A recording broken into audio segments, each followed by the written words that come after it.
Sonic Forces. Whew, boy. My god, it's Sonic Forces. Today we're taking a look at one of Sonic Team's biggest blunders since Sonic 06. Sonic Forces. Released in 2017 to massive spite from critics and fans alike that ranges from the average confused casual to the intensely enraged Sonic fan. And boy, is this game confusing and frustrating and overall just terrible.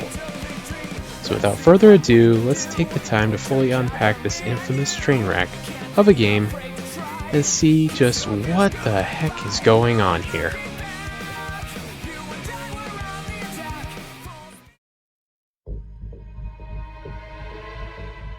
Alright, so beginning with the story, we have... Yeah, I'm not even going to pretend that this story is good. It's just bad, man. The basic premise is that Sonic got beat by Eggman's new weapon and was captured, leaving Eggman with free reign to start a war and keep Sonic prisoner for most of it while allegedly torturing him.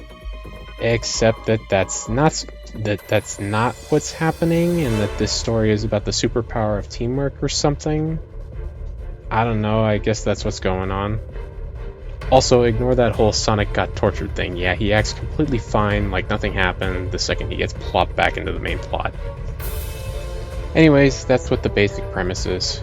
And oh yeah, by the way, Eggman's new weapon is actually just a mercenary with a magic gem that got beat up by Shadow and called weak.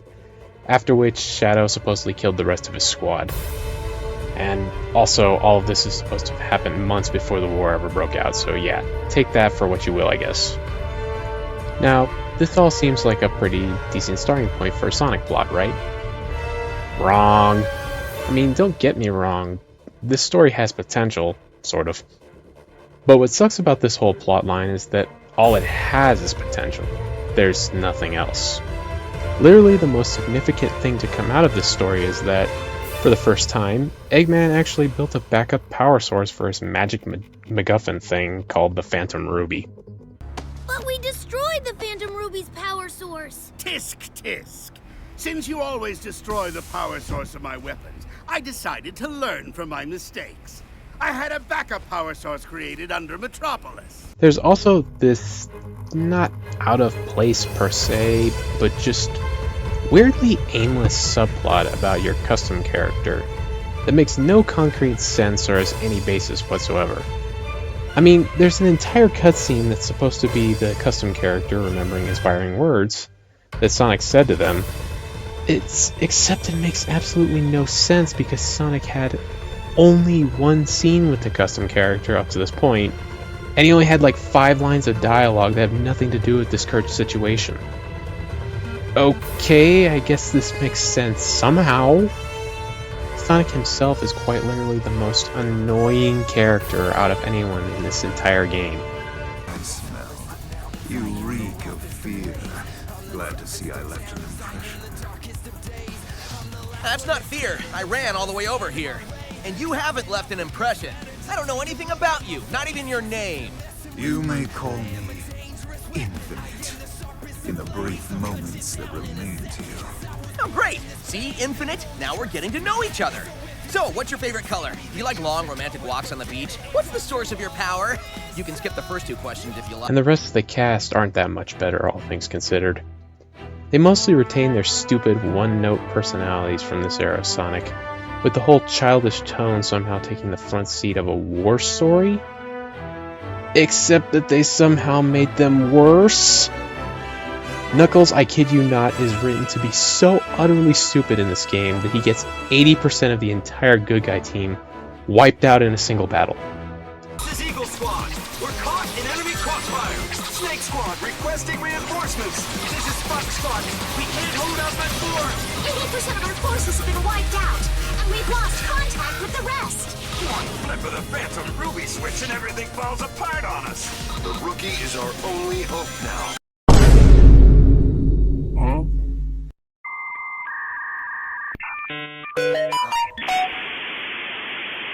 Which, did I also mention, he came up with the strategy for in about a minute and a half. Who cares what it's called? What's important is to have a well-thought-out strategy. I thought up this strategy in about a minute and a half. How's that for stupid? Amy is of all people the most harmless and surprisingly only gets like one line where she's completely love-struck by Sonic. I still dream that Sonic is with us. The rest of the cast literally have lines that retroactively try to redefine their characters. Like how Silver says, I'm an optimist, but I'm also a realist. No, he's not though. And Tails is a complete and utter coward that gives of all people, Antoine from Sad I Am a run for his money. Like, literally every time he's on screen, he's either cowering in fear behind some rocks, whining that they can't win, or is just straight up standing there.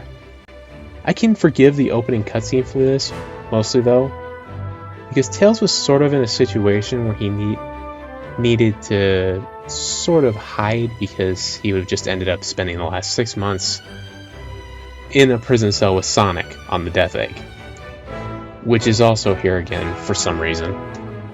Oh, and classic Sonic from Mania is here, but doesn't talk, so he basically serves just to be a stand-in for everything Tails should just be doing.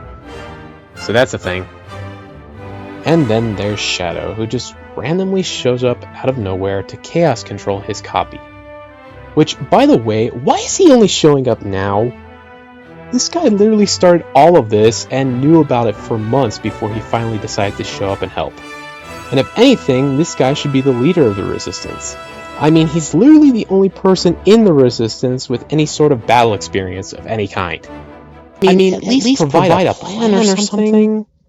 Given that you are the cause of all this, you at least owe them that much. Which then brings me to my next point, the villains.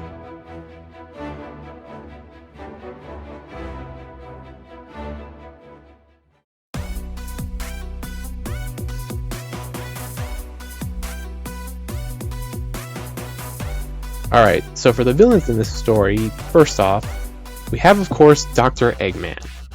And then we have his new loyal henchman named Infinite, the aforementioned mercenary turned supervillain. Right off the bat, Eggman is just basically Eggman, but slightly more competent than in recent games. So we'll just ignore him for now. But the other villain, Infinite, basically boils down to a discount Mysterio that also happens to constantly spout, "You're weak and I'm not," at all of his enemies. Which granted does scare the customs character, so good job I guess? But yeah, he's totally worthless as a villain. He doesn't even pose much of a threat after his first 2 appearances. Heck, Sonic doesn't even beat him in the end. He just gets randomly called back up to Eggman's tower, partway through the fighting, leaving Eggman as the de facto villain for the rest of the game. And don't get me started on his stupid cloning gimmick. Which, by the way, only worked when there were fewer clones to deal with because for some reason, the more the Phantom Ruby makes, the weaker they become. Although that's not explicitly stated anywhere in the game, you would never know that because that is functionally what happens. Also, those clones of old enemies, yeah, you only get to fight 2 of them. And it's Metal Sonic as Zavok, and both the fights are stupidly boring. I mean, with the way the other characters were written in this game, it's a wonder that they managed to not make the bad guys any worse, because honestly, it might have been better if Infinite was just a lifeless robot and nothing else. He would have been cool that way. But no, Infinite's just stupid. He makes Eggman look somewhat competent, which he surprisingly is in this game. How do you even manage to make Eggman look competent in a game where he's straight up telling most of his plans to the random protagonists that just so happen to show up and beat him in a fight for a few minutes? How do you do that? But anyway, story doesn't matter, right? It's all about the gameplay.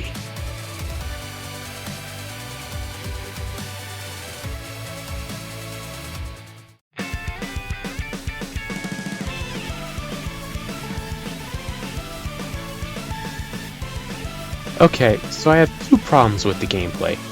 The first is the total nothing burger that is these levels, but the second is the absolutely horrendous controls in this game, which I want to touch on real quick. I don't know why, but for some reason, out of the 3 playable characters in this game, modern Sonic cannot turn to save his life. Literally. The avatar character or custom character, as I have been referring to it, is only able to be slightly better in terms of gameplay than modern Sonic because of the Wisp-On. But aside from that, they basically turn worse than modern Sonic does. And don't even get me started on classic Sonic. My god, man, just my god! And it's not as if these are inherent issues with previous games that have just carried over. No. This was intentional. Sonic Team literally had all the available physics from Colors, Generations, and Lost World, yet they chose not to make Sonic control well, and instead control like this.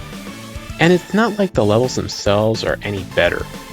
I mean, they do look pretty and all, and I actually like the art style they were going for with this game, but to actually play these levels, you just... The whole place is going up in flames! Not the kind of fireworks I like.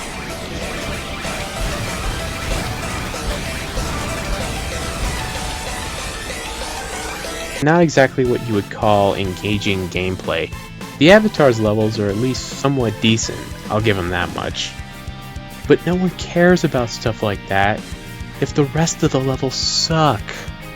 And I absolutely despise classic Sonic stages in this game, and could care if I even get a D rank on them. Which almost feels like an achievement, all things considered, because this game just hands you S ranks like it's candy. I am not joking. And then there's the mixed character stages featuring the Avatar and Sonic, which are only half decent at best. Oh, and they also use this boring double boost QTE mechanic that is mandatory for certain sections on these stages. And the branching paths in this game are basically meaningless and terribly done in all but a few levels. That's cool. That's awesome. And even with all that covered, I still don't get a thing about this game. The only thing that makes any sense about this game is the fact that literally only 3 of the team members had prior experience with Sonic. Other than that, it is still just so utterly confusing. This game, despite it reaching a baseline level of quality that most Sonic games have barely been able to reach for a good long while now, makes pretty much every game from the Meta era look like AAA titles. The story is comically bad, the villains are terribly written, and the gameplay isn't even fun in any conceivable way other than intentionally glitching out of the map. Pretty much without remorse, I can say that this is the one Sonic game that deserved to be crucified for how bad it is. Not the developers though, they were just doing their jobs. I don't want to see any hate in the comments. And it will forever remain as an enigma among Sonic games. But what do you guys think? Leave a comment below with your thoughts on this game. And as always, don't forget to like the video and subscribe for more content like this if you enjoyed. I'll see you guys next video. Peace.